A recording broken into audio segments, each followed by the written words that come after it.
Olá, seja bem-vindo a mais uma aula de Química Analítica. Hoje nós vamos introduzir o assunto de cromatografia líquida de alta eficiência, como é conhecida pela sigla HPLC. Esse tipo de análise, de método de análise, ele foi criado, na verdade, foi introduzido pelo pesquisador Mikhail Semyonovich em 1906, quando ele separou a clorofila de uma amostra de pigmentos de plantas através de uma coluna contendo carbonato de cálcio em pó e uma amostra para fazer a lavagem, que foi o éter de petróleo. Ele observou que conforme a lavagem era feita pela abertura superior, a amostra diluía-se no éter e percorria o espaço inferior da coluna, havendo separação de analitos em diferentes partes da coluna, devido às suas diferentes interações. Ou seja, cada pigmento se deslocaria de uma forma até a lavagem chegar na abertura inferior, separando em níveis esses pigmentos. Então, a gente pode perceber que houve duas fases nesse tipo de análise, nesse tipo de método de análise, que foi a fase móvel e a fase estacionária, que são denominadas. A fase estacionária seria o carbonato de cálcio, a parte onde fica a missão de ter uma interação molecular entre a fase móvel, que é o éter de petróleo, e a amostra, que seria os pigmentos das plantas. A gente pode exemplificar esse tipo de análise de forma mais básica, numa introdução, como um grupo de pessoas num caminho de terra, e neste caminho há várias pedras, vários pedregulhos. É um caminho de pissarra.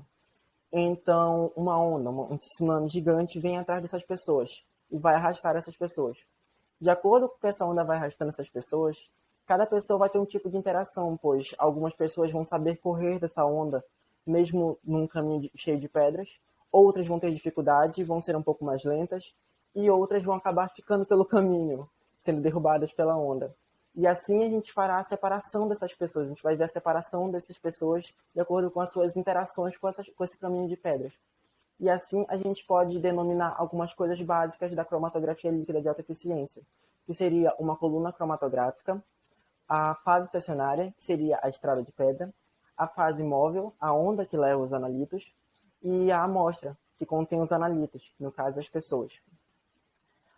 Durante os anos foram se passando e a gente pôde perceber que a cromatografia ela foi se subdividindo em várias especialidades, pois a gente sabe que na química nem tudo pode ser generalizado.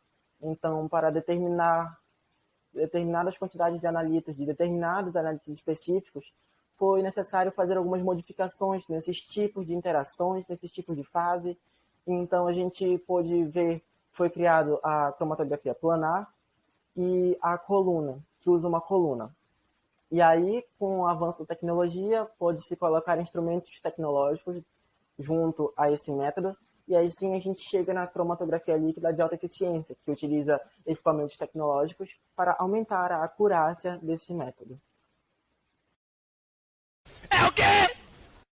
Bom, como já foi visto, a cromatografia ela pode ser classificada tanto como planar quanto colunar. A cromatografia líquida de alta eficiência ela vai ser classificada como uma cromatografia colunar. Essa técnica ela pode ser empregada em amostras de alimentos, de água, de solo, de sangue, de urina e etc. Ela vai ter a capacidade de realizar separações e análises quantitativas em grandes quantidades de compostos, em poucos minutos, com uma alta resolução, com uma alta eficiência e uma grande sensibilidade.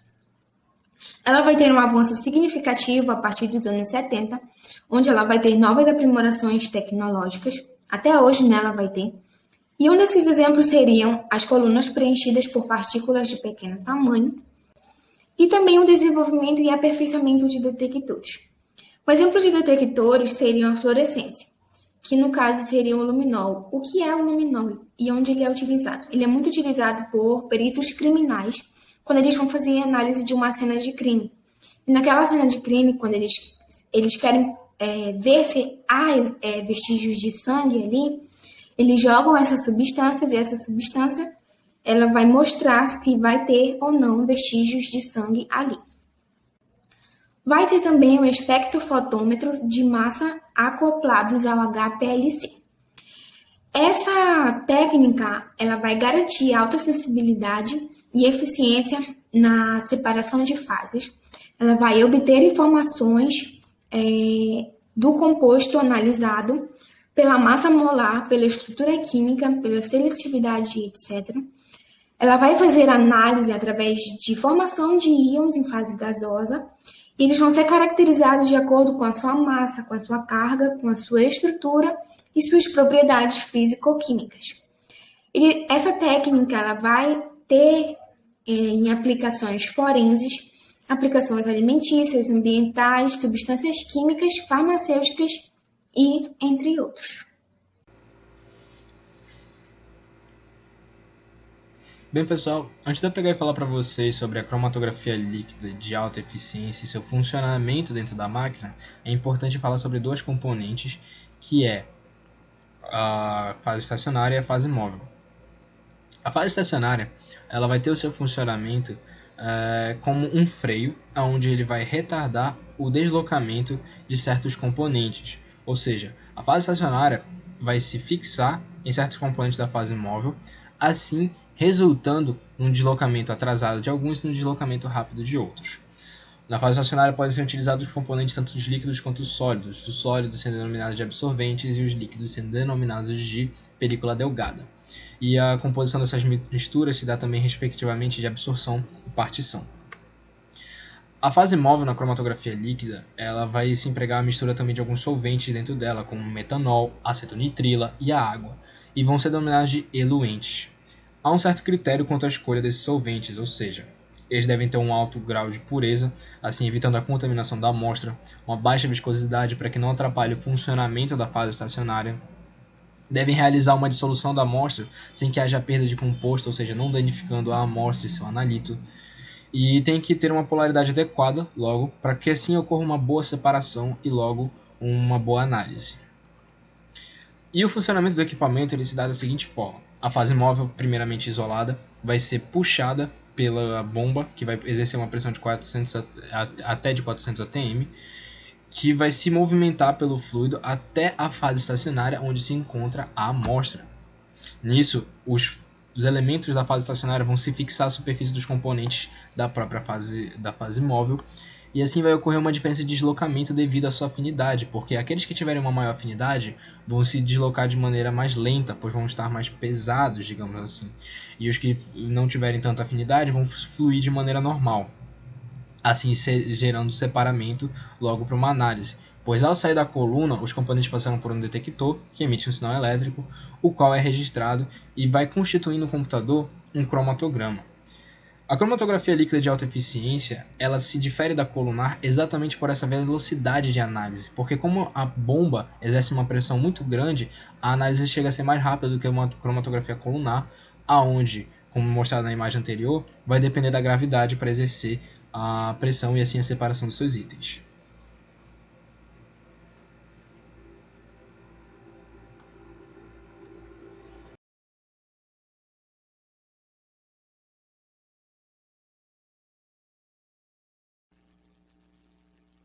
Olá novamente, seja bem-vindo a essa aula de Química Analítica.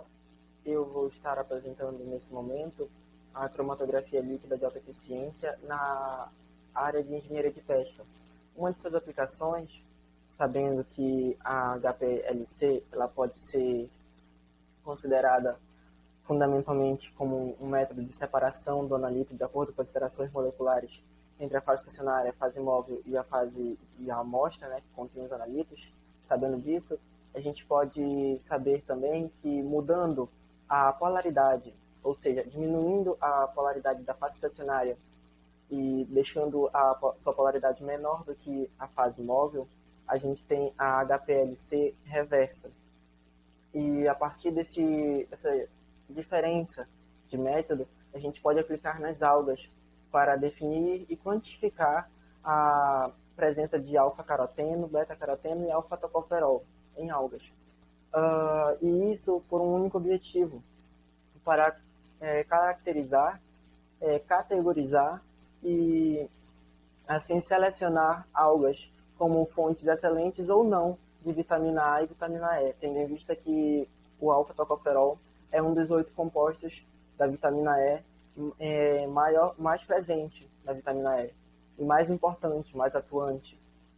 Sabendo isso sobre as algas, a partir do estudo de cromatografia líquida de alta eficiência aplicada a elas, a gente pode direcionar a qualidade de nutrição de peixes ornamentais e de cultivo, ou até mesmo a produção de suplementos vitamínicos,